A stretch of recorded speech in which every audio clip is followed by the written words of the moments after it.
এছাড়া রয়েছে বর্বর গুন্ডা ও নেতানিয়াহুকে অবশ্যই এবার থামতে হবে হুঁশিয়ারি এরদোয়ানের।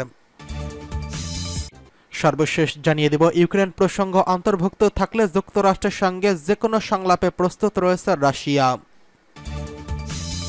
এবার যুক্তরাজ্যের লক্ষ্যবস্তুতে সরাসরি হামলার হুমকি দিল রাশিয়া। যুক্তরাজ্যকে কঠোর হুঁশিয়ারি দিয়েছে রাশিয়া। দেশটি জানিয়েছে ব্রিটিশ লক্ষ্যবস্তুতে তারা সরাসরি হামলা করতে পারে। বার্তা সংস্থা রয়টার্সের এক প্রতিবেদনে এই তথ্য জানানো হয়েছে।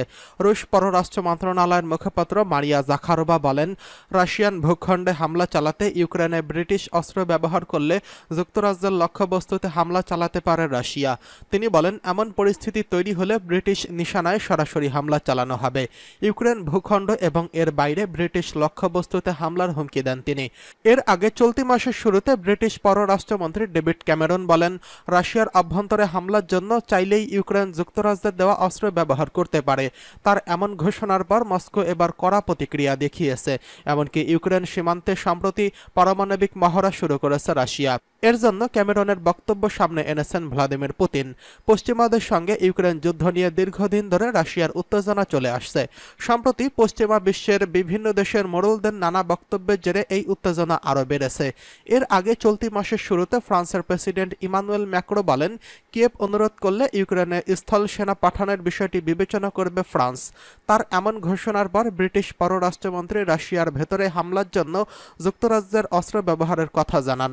এর আগে হুঁশিয়ারি দিয়ে পুতিন বলেন, পশ্চিমারা রাশিয়াকে দুর্বল করতে উঠে পড়ে লেগেছে। রাশিয়ার অভ্যন্তরীণ বিষয়ে পশ্চিমাদের হস্তক্ষেপ কতটা ভয়াবহ হতে পারে তা তারা কল্পনাও করতে পারছে না। রুশ প্রেসিডেন্ট বলেন, অবশ্যই তা বুঝতে হবে আমাদের। রুশ প্রেসিডেন্ট বলেন, পশ্চিমা দেশগুলোকে অবশ্যই তা বুঝতে হবে। আমাদের কাছে এমন অস্ত্রও রয়েছে যা তাদের লক্ষ্যবস্তুতে সরাসরি আঘাত হানতে পারে। এসব প্রস্তাব পারমাণবিক যুদ্ধ ও সভ্যতার ধ্বংসের হুমকি দেয়। তারা কি সেটা বুঝতে পারে না?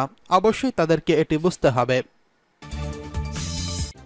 এদিকে যুক্তরাষ্ট্র ও ইসরায়েলের কথা কাটাকাটি সম্পর্কের ফাটল দেখা দিয়েছে। গাজায় অভিযানের শুরু থেকেই ইসরায়েলকে অস্ত্র ব্যবহার ও সরবরাহ করে আসছে যুক্তরাষ্ট্র। তবে প্রেসিডেন্ট জো বাইডেন এবং তার নেতৃত্বাধীন প্রশাসনের কর্মকর্তারা গত ৮ মাসে বারবার গাজায় বেসামরিক হত্যা হ্রাসের জন্য ইসরায়েলের প্রতি আহ্বান জানিয়েছেন। কিন্তু প্রতিবারই কোনো না কোনো অজুহাতে সেই আহ্বান এড়িয়ে গেছেন নেতানিয়াহু। এই নিয়ে দুপক্ষের মধ্যে বাদানুবাদ হয়েছে। তবে সেই বাদানুবাদী এখন রূপ নিয়েছে টানপোড়েনে। টানপোড়েনের শুরু চলতি সপ্তাহের শুরুর দিকে ইসরায়েলের প্রধানমন্ত্রীর একটি বক্তব্যকে ঘিরে। সামাজিক যোগাযোগ মাধ্যমে পোস্ট করা একটি ভিডিও চিত্রে বেঞ্জামিন নেতানিয়াহুকে বলতে শোনা যায়, যুক্তরাষ্ট্রের সরকারি প্রশাসন তার দেশের জন্য পাঠানো অস্ত্র ও গোলাবারুদের চালান আটকে রেখেছে। নেতানিয়াহুর এই বক্তব্যে চরম প্রতিক্রিয়া দেখিয়েছেন যুক্তরাষ্ট্রের জাতীয় নিরাপত্তা কাউন্সিলের মুখপাত্র জন কির্বি। ইসরায়েলের প্রধানমন্ত্রী সাম্প্রতিক বক্তব্য প্রসঙ্গে সাংবাদিকরা বলেন, নেতানিয়াহুর এমন কথাবার্তা আমাদের জন্য খুবই হতাশাজনক এবং বিরক্তিকর। ইসরায়েলকে আমরা যে পরিমাণ সামরিক ও অন্যান্য সহায়তা প্রদান করেছি এবং এখনও করছি, অন্য কোনো দেশ এমনটা কখনোই করেনি। এই প্রসঙ্গে প্রেসিডেন্ট জো বাইডেনের press secretary Karine Jean Pierre সাংবাদিকদের বলেন, অস্ত্র গোলাবারুদের একটি বিশেষ চালানে স্থগিতাদেশ দেওয়া হয়েছে, কিন্তু এই চালানটি ব্যতীত অন্য কোনো চালানে বাধা দেওয়া হয়নি। আমরা সত্যিই বুঝতে পারছি না নেতানিয়াহু আসলে কি বলতে চাইছেন। গত মে মাসে শুরুর দিকে গাজা উপত্যকার রাফা অভিযান শুরু করে ইসরায়েলি বাহিনী।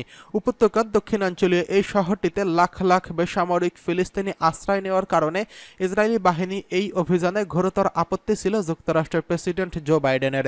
তার সেই আপত্তি উপেক্ষা করেই ইসরায়েলের প্রতিরক্ষা বাহিনী রাফায় অভিযানের নির্দেশ দেয় নেতানিয়াহু।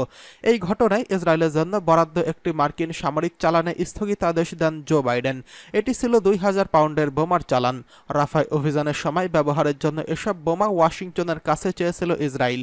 তবে সাম্প্রতিক বক্তব্যকে ঘিরে ক্যাথারিন জেন পিয়েরে এবং জন কির্বির সমালোচনাতেও দমে যাননি ইসরায়েলি প্রধানমন্ত্রী।